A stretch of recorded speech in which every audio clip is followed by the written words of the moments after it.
devastated region.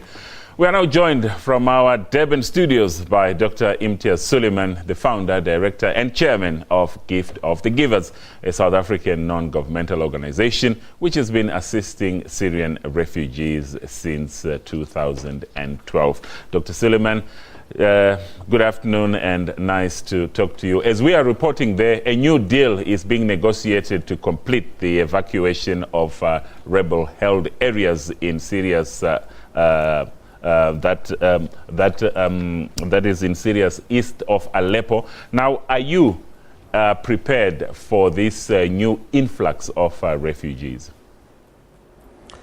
You can never be totally prepared for refugees or casualties inside Syria. But the fact that we're there for 4 years, we have 2 hospitals, we have a team of 200 medical and support personnel, we have feeding centers, we have a warehouse, and we have many houses where we can hold people and keep them to treat them. We also have refugee camps. So in a way, logistically, yes, we are prepared on the ground. We have the capacity to take in many more patients. In fact, we're expecting hundreds of casualties to come to the hospital. They've already given us advance notice from Aleppo. The first 12 arrived in the last 48 hours. They said a few more hundred are on the way. But of course, because the deal fell apart, they were stuck inside Aleppo. But in the next coming days, we're expecting a huge influx of those casualties, and we will manage them. Mm-hmm. But where exactly have you set up those camps and hospitals, and what kind of assistance are you giving them? We have 2 hospitals. The region is called Darkush. It's an area right next to Idlib region. It's so far, in inverted commas, a safer area for us. We run 2 of the largest hospitals in the entire North Syria because most of the other hospitals have been bombed. In fact, many attempts were made to bomb both our hospitals, and damage was sustained, slight damage on 5 or 6 occasions. But we survived that. The type of assistance we provide primarily is trauma assistance, taking in wounded and injured people. In addition to that, we have normal maternal care, meaning care for mothers, and pediatric care for children. We have primary health care. We even have dialysis facilities. We have ICUs, orthopedic surgeons, general surgeons, neurosurgeons, vascular surgeons, and a whole range of medical support. Besides the medical support, of course, as I mentioned, we've put up the tents and the food and the water, the blankets. And right now, besides the fighting itself, the biggest problem is the elements. It's -6 degrees, and many people are outside in cold weather. They're going to need a huge amount of support besides medical services. Now, you've been working in this region now since 2012, but what are the major challenges of this kind of operation, and do you get enough support from all the belligerents in this conflict? Well, the problem is there's a continuation, there's a flux situation all the time. In the hospital that we set up, when we set it up in 2012, there were only civilians in the area and maybe some elements of the Free Syrian Army. The Free Syrian Army at that point were farmers, agriculturalists, people who are not real fighters. At some point, the situation changed. ISIS moved into the area 6 kilometers away from the hospital. Then they moved on, and then another group came in the area. And with the continuous change of groups, we have to keep a neutral stance with all the groups. And we have to make sure that no group invades the hospital, takes the hospital, or tries to make it its own and to get political gain. We've made it very clear that this is a humanitarian facility.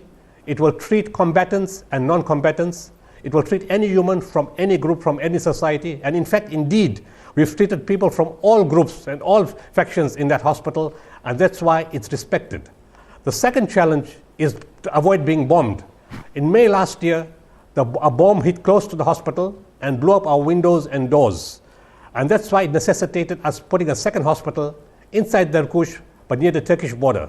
A few months ago, that hospital was also, an attempt was made to bomb that hospital. So that's a huge challenge. The third challenge, can you retain medical personnel? Many medical personnel feel it's not safe. Well, it's obvious it's not safe for them or their families to be inside Syria. They need to move out. But we have been very fortunate in that our teams are committed to stay there. And in fact, when other medical personnel come from other bombed hospitals, they join our hospital and they said, if the bombs fall, we will die with the patients in this hospital. We will not move. The fourth challenge, of course, is to get as much resources as fast as possible. Yes, the support from South Africa has been brilliant. People have been supporting it. We recently have an international organization that has arrived in Turkey. They're now supporting us with $75,000 a month. And just last night, from UK, an organization called and said they've seen our hospital, they've heard about our hospital. They got several containers of medical equipment and huge amounts of cash, which they want to hand over to us and support our hospital. So yes, we have support, but we need substantially more. Now, let's talk about those volunteers. You've just been explaining now the risks that they're exposed to, but are they all South Africans, though? No. South Africans, foreigners are not allowed anymore. The border is closed. South Africans went in 2013 when we initially opened the hospital. At that point, there were only about 8 or 9 Syrian medical staff in that hospital. Others were agriculture students. They are trained, and we were also transferring skills to them. But it was totally inadequate. South Africans can't survive that condition. You need somebody full-time. And it's best to make Syrians look after their own people. And indeed, they feel empowered to look after their own people. So these 200 personnel I'm speaking about are 100% Syrian. We've asked even now, in this crisis, do you need us? They said, look, the border is closed. It's very difficult to take foreigners in. We will manage, and medical personnel from other hospitals that are bombed will come and support us. So because they've asked to be left independent, we are respecting that. It gives them dignity. They feel empowered, and they feel they're really serving their people themselves.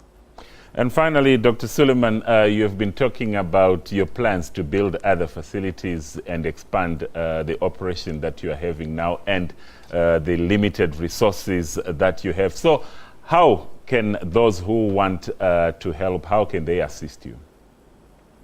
Well, they can visit unfortunately our offices are closed, but they can visit our website, www.giftofthegivers.org, or they can call me personally. My phone is open 24 hours, 083-236-4029.